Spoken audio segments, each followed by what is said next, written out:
ठीक है। Exercise 7.11 question number 2।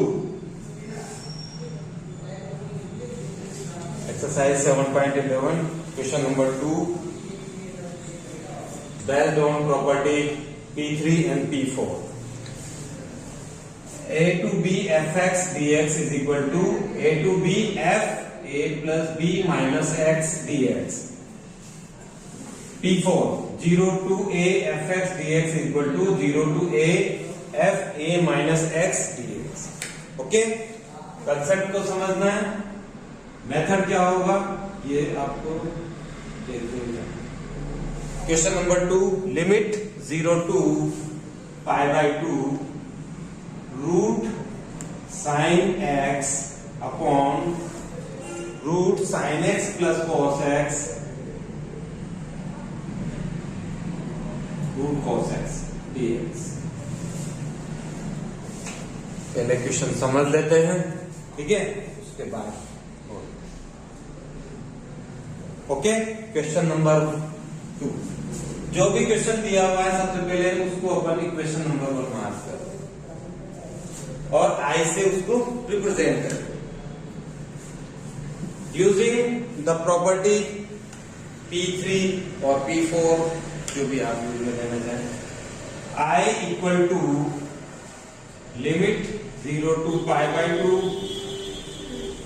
अच्छा, इसकी यहाँ पर साइन पावर रूट है या जो भी है तो पावर 1/2 लिखा हुआ जाए, पावर 1/3 लिखा हुआ जाए, कुछ भी पावर लिखा हुआ जाए, ठीक है। सेम मेथड होगा, सेम टेक्निक होगा। Sine pi by 2 minus x a plus b 0 plus pi by 2 minus x, okay, root लगा दीजिए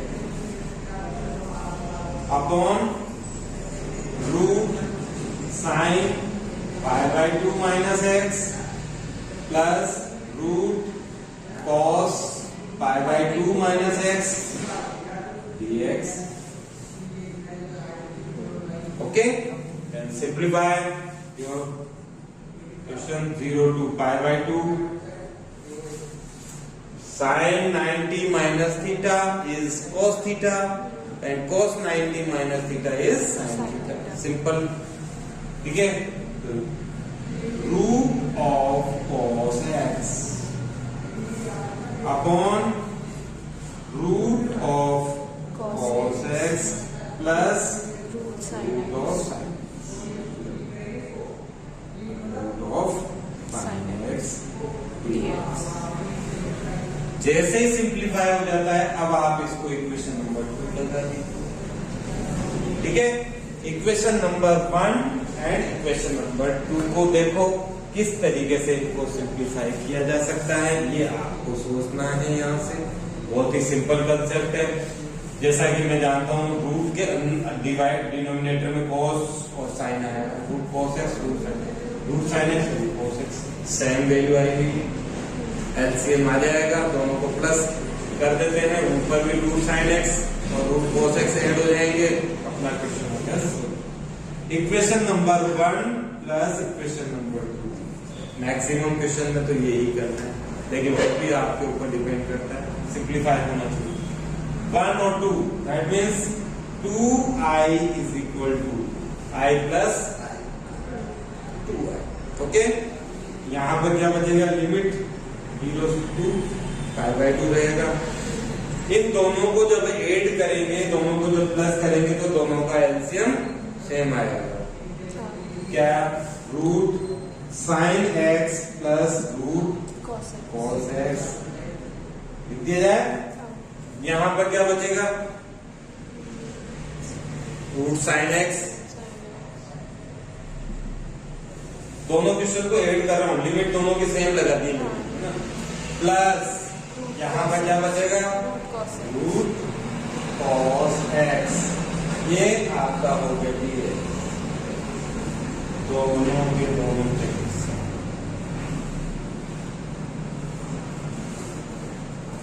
इंटीग्रेशन ऑफ 1 dx, यहां पर क्वेश्चन सोल्व हो जाएगा। एक बार समझ में, 2i is equal to x 0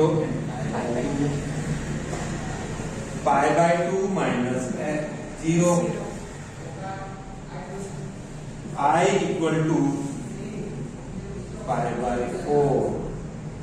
answer maximum question के अंदर इस तरीके के जितने आते हैं तो आंसर भी मैक्सिमम पाई बाय 4 ही आता है, पर फिर भी कुछ भी और भी चेंजेस हो सकता है, लेकिन क्वेश्चन को करने का टेक्निक ये रहेगा, इसी तरीके से अपने को करने हैं। जितने भी क्वेश्चन में पावर 1/3 1/4 पावर कुछ भी दे दिया जाए, साइन कोस दे दिया जाए, इक्वेशन नंबर 1 से इक्वेशन नंबर 2 एक बार सिंप्लीफाई करेंगे। सिंप्लीफाई करने के बाद उनमें आपस में क्या कनेक्शन है वो दे दो, दोनों को ऐड करना कर सकते हो, अलग अलग करना, जिस तरीके सिंप्लीफाई हो जाना चाहिए। 1 आ गया था मेरे, लिमिट अप्लाई करना है, ठीक है। इसके ऊपर बेस्ड क्वेश्चन है क्वेश्चन नंबर 3, क्वेश्चन नंबर 4, इस तरीके के और भी बहुत सारे क्वेश्चन हैं जिनको आप कर सकते हैं, ठीक है।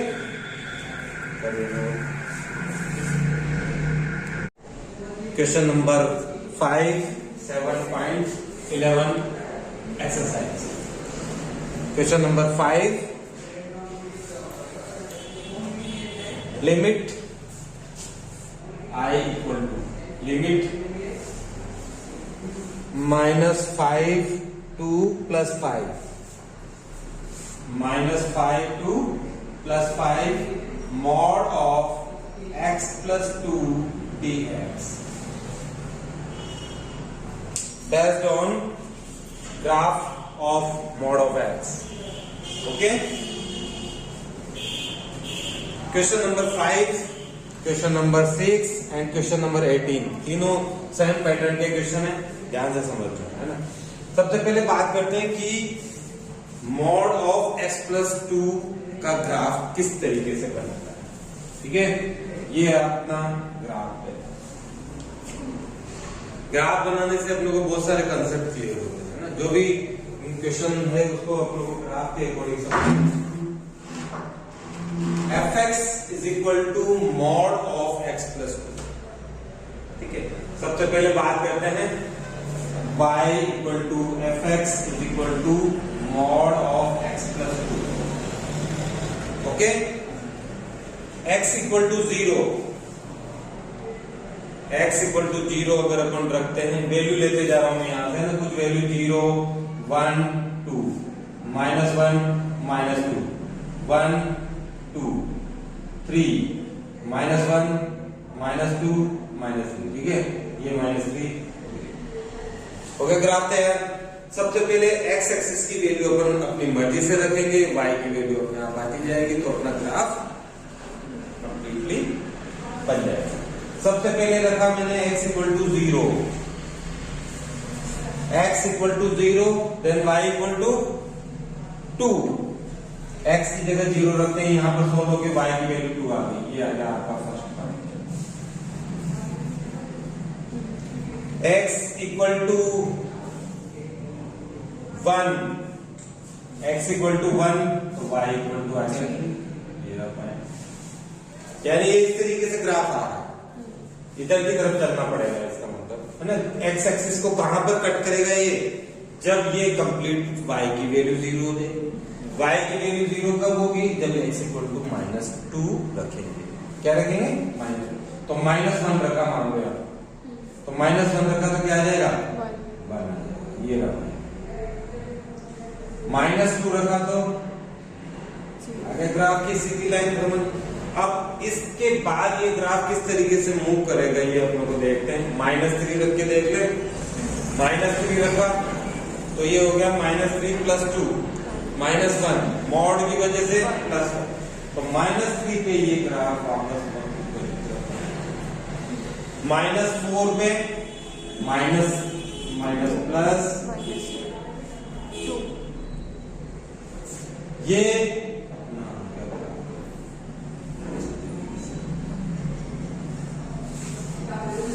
that is graph of modulus function। x plus 2 x plus 3 कोई भी आ जाए, ये ग्राफ हम लोगों को पता लग गया। ग्राफ बनाने से अब आप लोगों को पता लग रहा है कि ये हो गया आपका -5 भी ले लेते हैं, -5 पे कितना आ जाएगा 3, ये 3 यहाँ पर ले लेते हैं। ओके, इसको कहां से कहां तक के लिए चाहिए? -5 से 3 4 only 5 यहां तक, यहां से लेकर यहां तक, यानी कि पहले तो ये वाला चाहिए हम लोग को, फिर ये वाला चाहिए, इन दोनों को अपने को ऐड करो, बेसिकली तो ये। Okay, according to x axis with respect to x. अब क्या किया जाए? प्रॉपर्टी नंबर 2 कि -5 से +5 के बीच में आप इसको अपने तरीके से अपने अकॉर्डिंग कोई भी 2 पार्ट में या 3 पार्ट में आप कर सकते हो, है ना। तो मैंने यहां से यहां तक के पार्ट में डिस्ट्रीब्यूट किया है, ठीक है।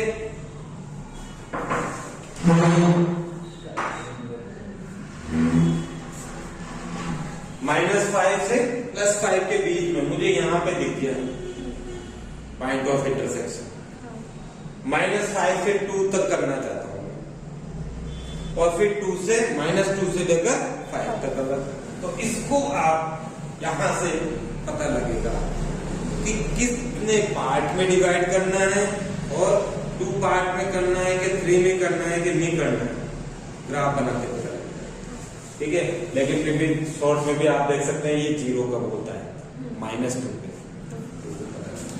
तो यहां पर I इक्वल टू -5 -2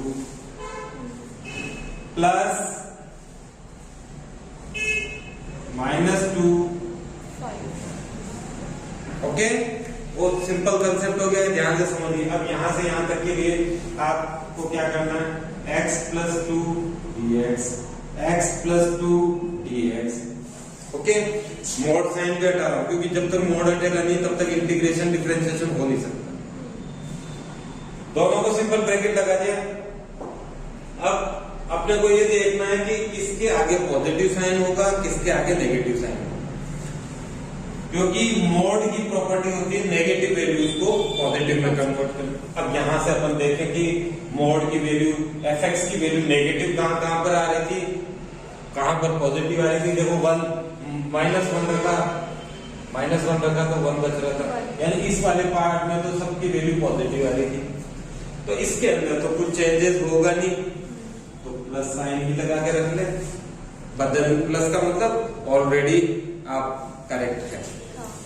अब इधर की तरफ बात करते हैं, -3 रखा, -4 रखा, तो यहाँ पर क्या बच रहा था? -1 -2 -3, जिसको अपन ने फिर बाद में पॉजिटिव लिख दिया था। तो दैट मीन्स फाइनल आंसर, क्योंकि नेगेटिव वैल्यू इस नेगेटिव वैल्यू से मल्टीप्लाई होके ही मैथमेटिकली पॉजिटिव हो सकती है। यहाँ तो अपन डायरेक्ट बोल देते हैं, लेकिन यहाँ पर तो आपको सिंबॉलिक फॉर्म में आपको लिखना है, तो इस तरीके से। तो एक पार्ट पॉजिटिव एक नेगेटिव रहेगा ही रहेगा मोड फंक्शन के अंदर, तो वो आपको समझ में आ जाएगा कौन से में नेगेटिव लगाना है और कौन से में पॉजिटिव लगाना है। ओके, जैसे ही ये काम किया आपका क्वेश्चन कंप्लीट है। 2 अलग अलग क्वेश्चन है और दोनों का इंटीग्रेशन आपको पता है। ओके, इसका माइनस आगे ले लें, x² upon 2 plus 2x limit -5 to -2 plus x² upon 2 plus 2x limit -2 to 5। Apply minus bracket, यहाँ पर -2 रखा तो -2 का स्क्वायर हो गया 4, यहाँ पर -2 रखा तो -4, bracket close, minus sign 5 25 upon 2, यहाँ पर -5 -10। ब्रैकेट का कंप्लीट आप यूज में लेते रहेंगे तो कोई मिस्टेक नहीं आएगी। इसके बाद आता है प्लस का साइन, ब्रैकेट स्टार्ट, -2 4 अपॉन 2, ठीक है, प्लस 4 ब्रैकेट क्लोज -25, सॉरी सबसे पहले 5 रखना पड़ेगा, यहाँ पर पहले 5 रखेंगे, 25 प्लस 10, ओके। माइनस ये अब आपको रखेंगे 4/2 माइनस 4, ओके। माइनस हो जाएगा, क्लोज हो गया।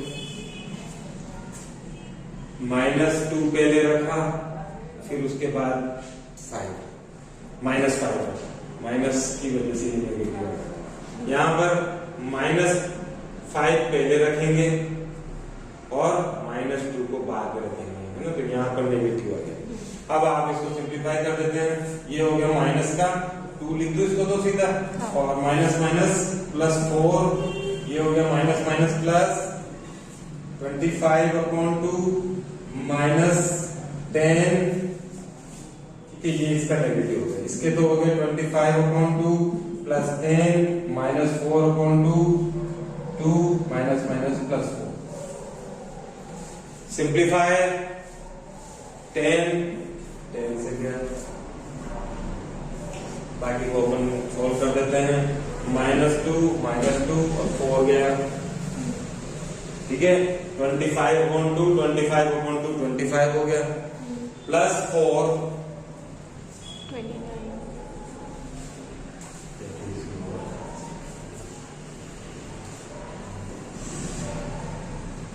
आ गया समझ में। ग्राफ समझ में आने के बाद कोई जरूरत नहीं है, नहीं तो आप बना सकते हैं, ओके।